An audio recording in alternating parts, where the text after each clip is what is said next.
Head Coach Hakan Demir hindi makapaniwala sa mga nangyari. At full team effort ang nagpanalo sa ating Gilas Pilipinas. Kumusta po mga solid? Nagpapakita lamang po yung laban ng Gilas Pilipinas kontra Qatar.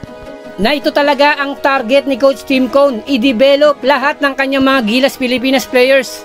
Partikular dito yung mga bata na dapat lahat nagko-contribute. Na kung medyo may malas sa kanyang mga players, meron mag-step up upang punan yung kakulangan na yun.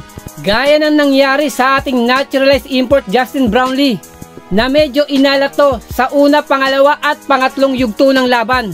O di kaya naman talagang take down note ni Coach Hakan Demir itong si Justin Brownlee dahil kilala na rin tong maglaro. Na dito na nga po nag-step up yung ilan mga players ni Coach Tim Cone. Example dito si Carl Tamayo, Kevin Kiambao, Dwight Ramos, AJ Edu, Chris Newsome at itong si Calvin Optana. Nabatid ng mga to na hindi nila dapat iasa lahat kay Justin Brownlee.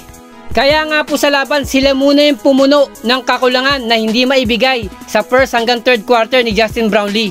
Na dito mas gumaan yung trabaho ni Justin Brownlee at hindi siya na pressure. Ngunit sa huling yugto, dito na yung kinakailangan na Justin Brownlee magic. Nasa fourth quarter take over ang ating naturalized import at naka-comeback nga nila itong host country Qatar.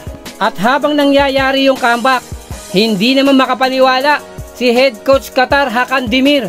Sa kabila nga po ng kanilang kalamangan sa ikatlong yugto ng laban, ay unti-unti itong tinapyas ng ating Gilas Pilipinas na muli na namang naulit yung pagkatalo niya nung hinahawakan niya ba ang koponan ng Iran.